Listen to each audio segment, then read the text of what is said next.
I give a fuck? Why do I give a fuck? Why do I try so hard? Why do I care so much? Welcome to Why Do I Give a Fuck? A cross-cultural conversation between myself, Deanne Tate, and Johanna Thompson. In these times of great struggle and possible shift, we ask ourselves, why do we give a fuck about any of it? How does the lens we see the world through impact what we see? And what do we do about it? So, welcome to part two. This is a conversation that's get through this in 30 minutes. no, but we have 74 days, right? And we want to make sure that we are having these conversations with each other, because I do think it's important to hear how people can have political conversations, even though it's taboo to be talking politics. I'm glad that we are, and I think it's really necessary. I wish we could undo I that. know. That's a uniquely American thing that just perpetuates this cycle of people not being involved in politics and not, you're not allowed to ask anybody who you vote for. That is not the norm in other countries. And I know. so I think we need to break that shit down because that is the shadows, darkness lives in the shadows. And so if we're not talking about something, it's usually because it's protecting some sort of shadow side. So I'm glad we're doing this. We can break all the bolts. Yeah, you go. We can break them all. So I think when we left off, we were talking about whether or not Trump was normal.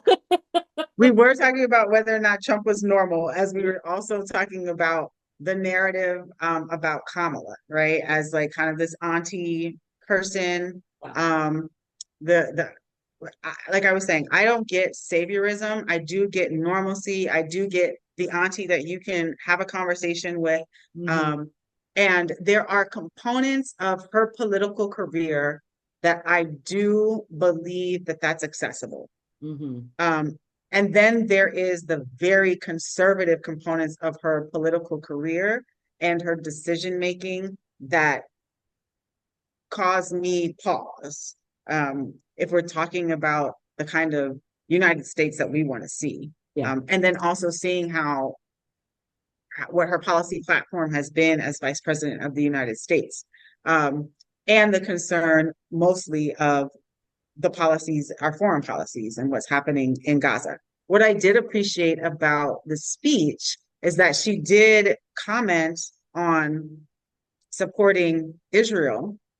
That's not the part that I appreciated, but then also she continued, and she's one of the people that actually spoke to the violence and harm, and she didn't name genocide, but she said the masses of people who are being killed and harmed in Gaza, and we do need to address that, and we're trying to get to the ceasefire and so on and so forth. So she was the only person that I heard out of the speeches that I listened to that directly named that there is, that level of violence and harm, and naming that they are working on a ceasefire. Whatever that looks like, I don't know what that looks like, but I did appreciate that in a presidential way of actually including that in the speech and in the conversation, where I didn't hear that from any of the other major speakers that we would have expected to hear something from. The other thing that I thought was interesting, speaking to your point on Gaza and not allowing Palestinians, which I do think was highly inequitable at the DNC, but also the way that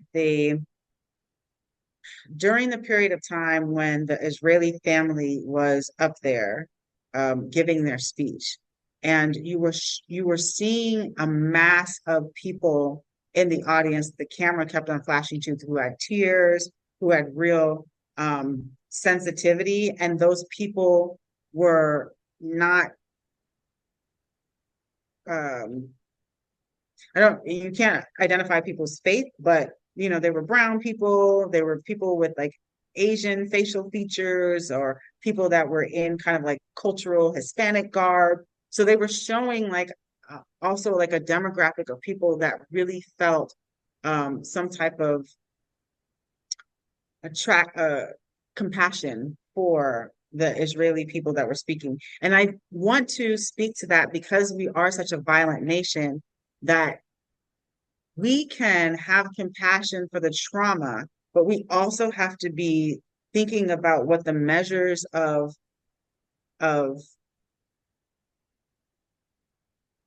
we have to be thinking about the measures of harm that are occurring, and the massive harm that is occurring to the Palestinians in Gaza has far outweighed even the fact that we have what they're telling us is that we have people that are held hostage now that want to be released. And so that was also what I was hearing a lot of throughout the DNC, was that there are Americans and then there are these people that are being held captive and in hostage, that America has a history of being connected to, showing the power of making sure that they protect their citizens even when they're held hostage over the country. So there's this like kind of convoluted conversation that's happening in regards to the genocide in Palestine that was a major trope.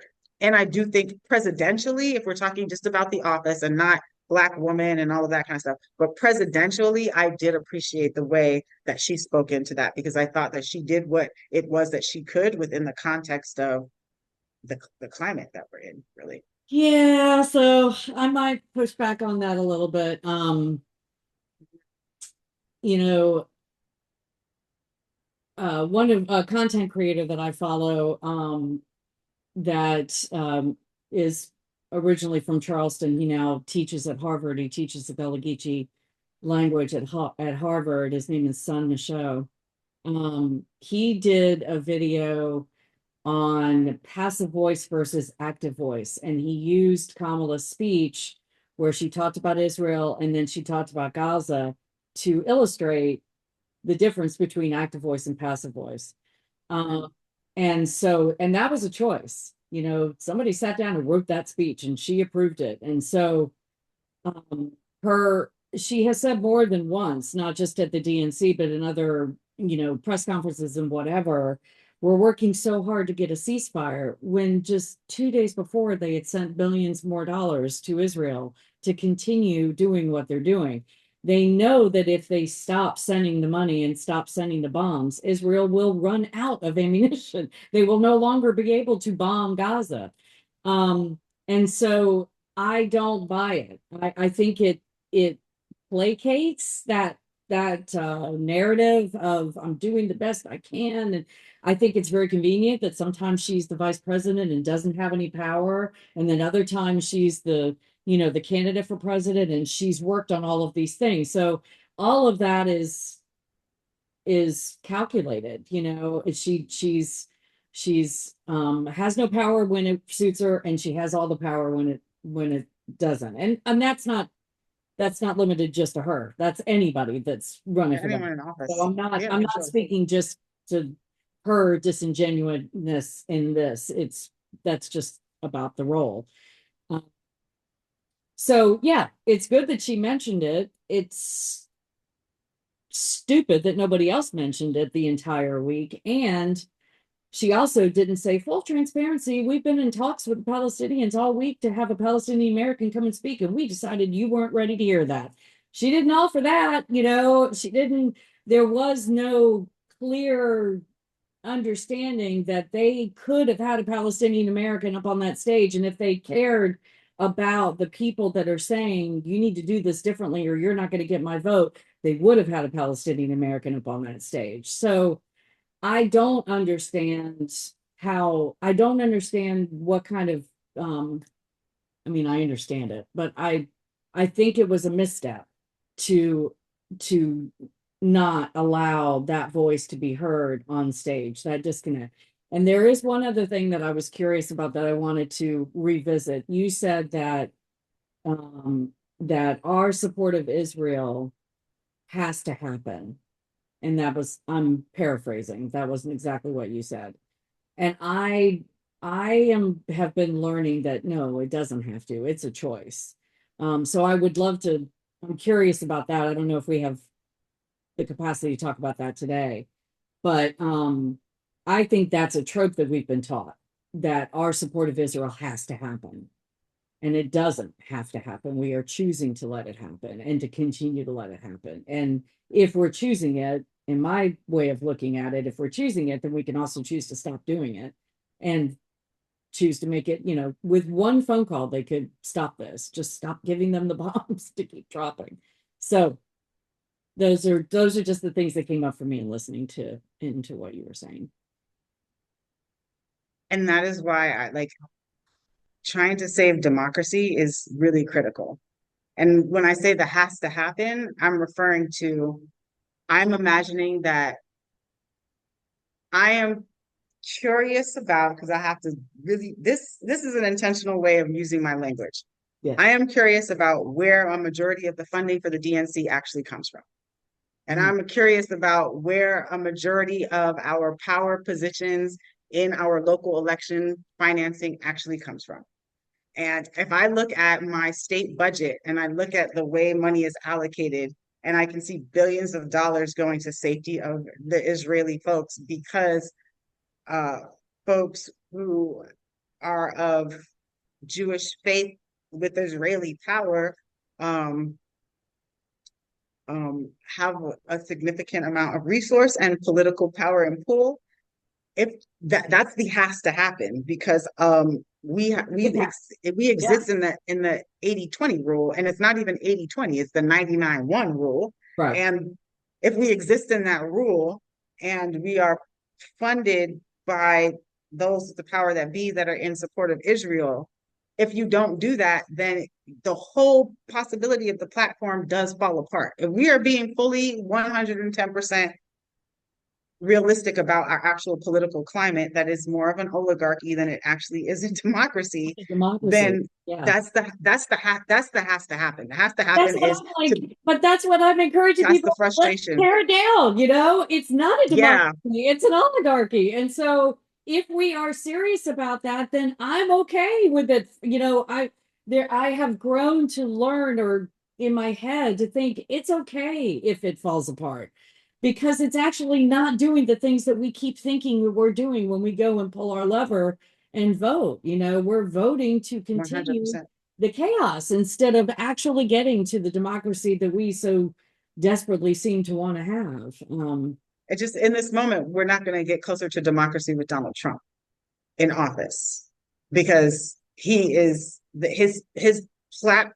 communicating that his platform is going to become more like kind of it would be a dictatorship, dictatorial maybe would be the language, because he's not going to be a dictator because we're in the US, or it's the US elections. But the way that he does all of his policies and legislation and appointments is very dictatorial. Am I making up words? I love it. Dictatorial.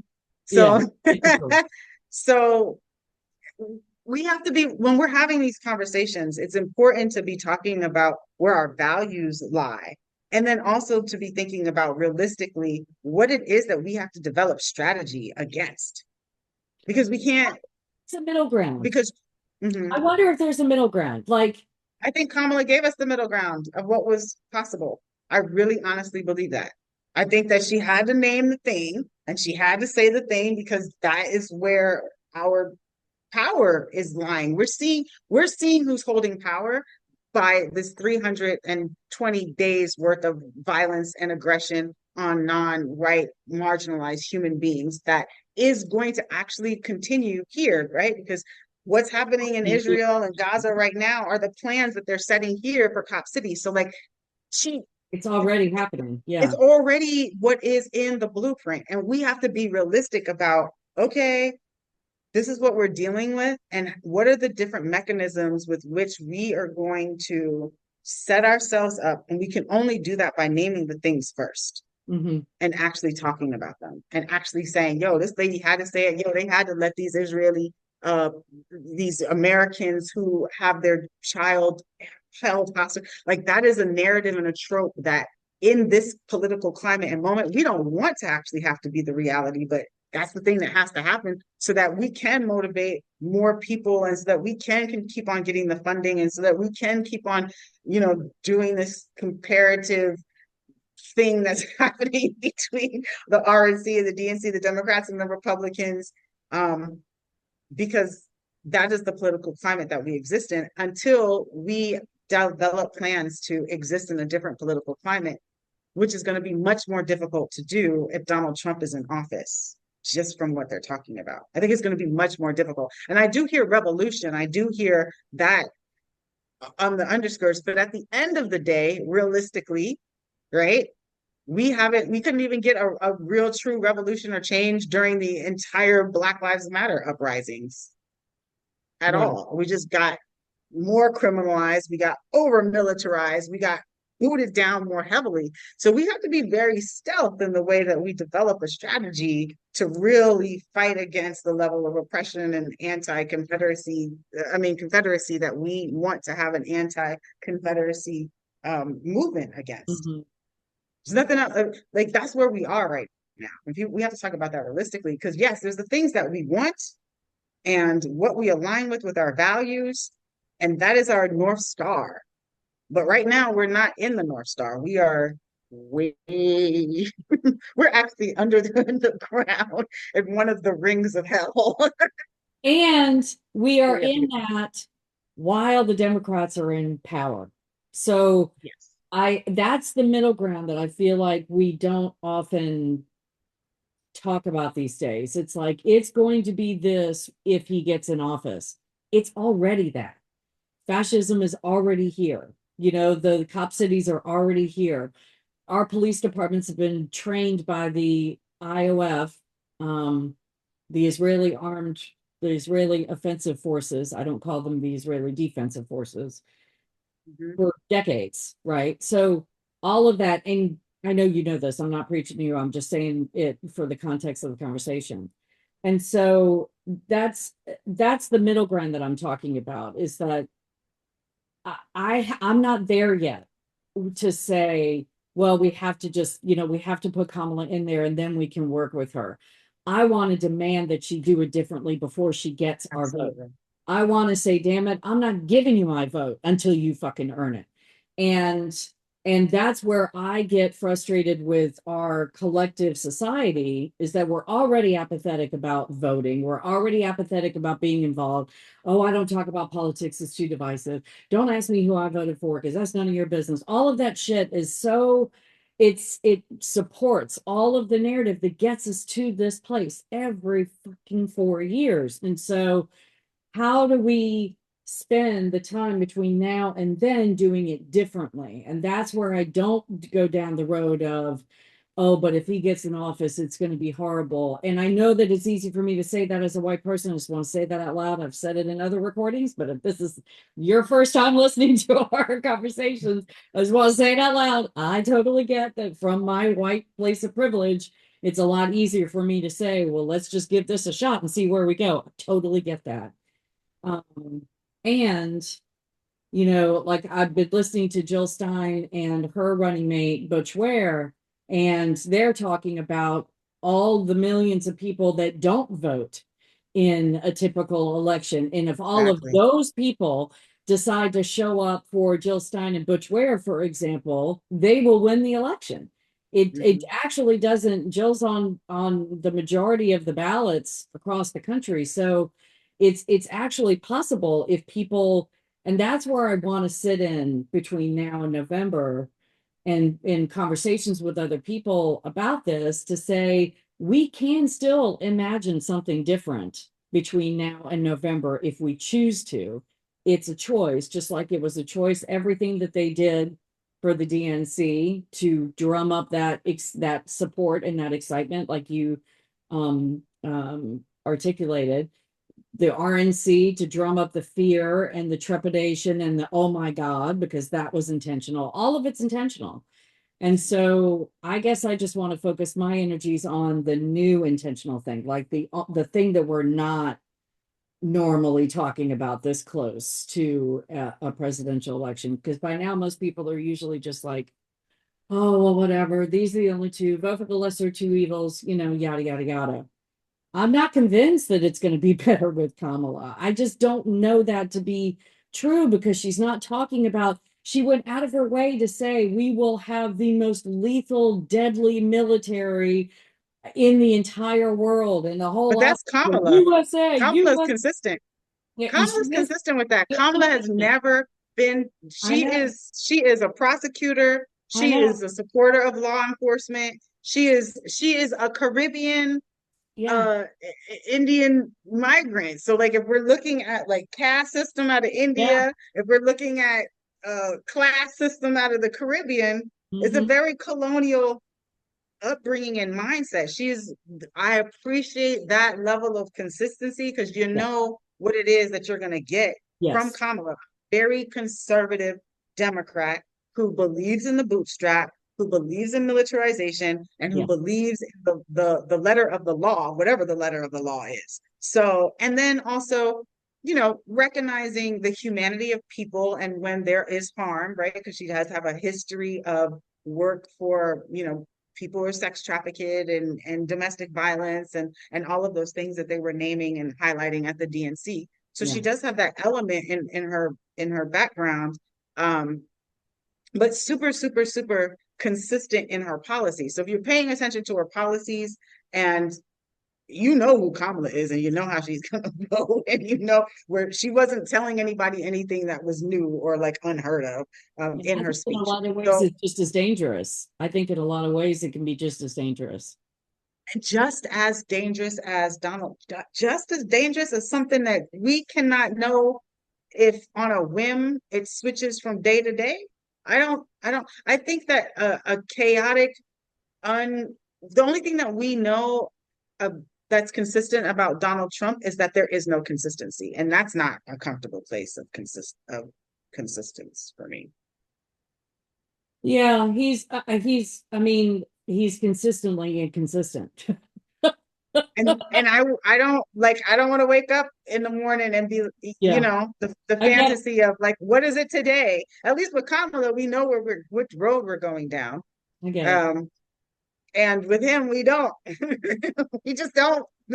We don't, other than we know he's inconsistent. We know that he's going to take care of himself first and foremost. So if you're on his team that would benefit from him taking care of himself, then yeah, that's cool. And I'm not, and to your point, there is the Jill Steins, there is the tremendous amount of people who are non-voters. In Florida, only 20% of the people who could vote in the primaries showed up, which Mm, means we have 80% of human beings that we're didn't. hoping to engage into participating in this election. And I don't know what that looks like. And then there's the entire demographic of people who are, uh, you know, fear have fear of going to vote, whether or not they were formerly incarcerated or whatever the case may be. So Right. we have all of this convolution. I don't know what it's looking like in other states, but for the purposefulness of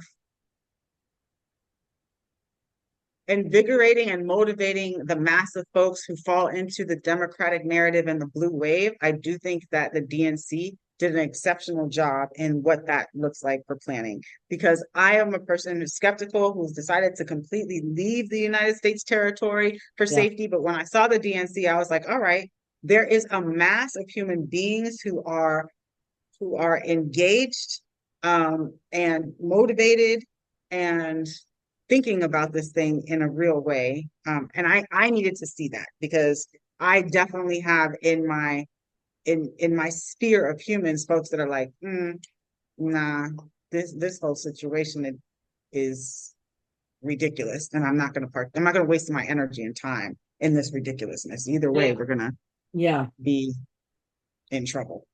Either way. And especially if you're a Black identified person, a Black identified female person, even more Black identified female person who might not identify in the typical binary of social Right. construct. Right. It don't matter who's in office, you in trouble. So, Yeah. you know, And I'm glad for what the that's the DNC was able to do. well, and that's the reason why I didn't get bought into the DNC, because to me it's just it's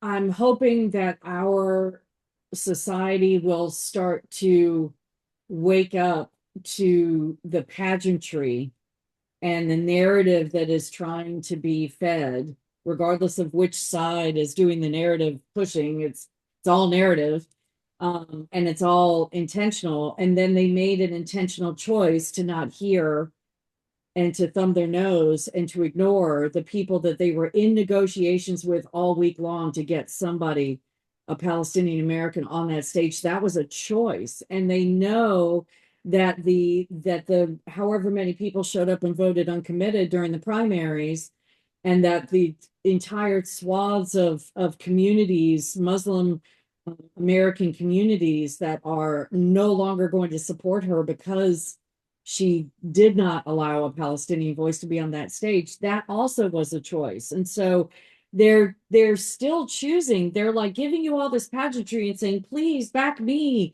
And yet they don't give a shit about these entire groups of people that are begging them to let their voice be heard. And so they in the same breath, in the same 4 days of pageantry, they not only energized and showed everybody how their tent is so multiracial and multifaceted, and yet completely ignored groups of people in the same breath. And all of that was a choice. And so I guess I'm hoping that one of these days, I don't know when it will happen. I don't know if it'll be in my lifetime, whether or not our electorate will get to a point where we'll say, we're done with this. Don't feed me pageantry. Tell me, I don't care about having the most lethal military. I want access to food. I want access to water. I want access to housing and healthcare and these things that we're all paying for the Israeli people. And so I don't know. I know we don't have any solutions here, and I honor and appreciate all of the perspectives and the thoughts that you bring to this conversation. I don't have the answers. I wish I did. I don't have the answers. But when somebody asks me, what are you going to do in November? I don't know. I I honestly. don't either. I don't either. And I do think that it's going to be really important at the debates to be hearing how these people talk about it, because now I think, all right, the nominations have gone forth and we know who the players are and we know who the supporters of the players are. I mean, what that looks like. And I think it's really going to be critical for us to be paying attention to the debates, and to be, to your point, holding these representatives to the fire, Mhm. and amplifying what our needs are, what our gaps are, and checking in with how it is that they are going to be in support of representing every group of people that exist in the United States. Right. Every group of people that Everyone, exist. everyone in Yeah. the constituency. Yeah. Yeah. And, and, and we can, I just want to say, I know our time is limited, but we can, as an electorate, this time, and I think I've said this in previous episodes, from now until November, this is our key time. Once the elections are done and the votes are cast, you know, we've got another 4 years to see what happens. But between now and November, we can keep the pressure on, and we can keep saying, you haven't earned my vote yet, and keep talking to our state reps and our US reps and our US persons in the Congress and all of those things. Voting down ballot is super important. I don't want to suggest that I am not going to vote down ballot. I absolutely will, because I will, like you said, I think you called it, you're a super voter. I am a super voter. I will vote. I just don't, I I'm not convinced yet who's going to get my vote, because they gotta prove to me that they're going to listen to the people that they're supposed to be representing. And that's what the DNC ultimately told me, is that they're not listening still. After all of this, after all of the protests and all of the things, 4 days, 8 hours a day of airtime, and they're still not listening. And They're that's never going to listen to anything that has to do with non-white identified people, Deanne. That's not that's not going to be what the thing is. That's the reality. But some of the things that were really exciting to me, some of the narratives that we get to go forward from. And because I know that you didn't watch the whole thing, I don't think that you heard them, but I really do appreciate that we're not going back. However, it is that we have this conversation, one of the biggest things is we're not going back, which is a direct, a direct comment on MAGA and yeah. Make America Great Again. We're not going back. because that wasn't what greatness was. And what Right. we can do is go forward and put forward. I think it was Oprah Winfrey whose little thing was not little thing, but point of her conversation was the best of America. And if we could figure out what that actually looks like, and I'm going to say United States, the best of the United States, Right. what that actually looks like, and really be in support of what the best of the United States can and will be, it will include listening to everybody and making sure that we're representing everyone. Let's just put that into ethers. Why do I give a fuck? Why do Thanks I for joining give a us. fuck? Until next time, Why as you do I move try throughout so your day, hard? continue to ask yourself, Why do I give a Why Do I Give a Fuck is produced in collaboration with Johanna and Deanne. Music by Norwegian musician Water. much? See you next time. Why do I give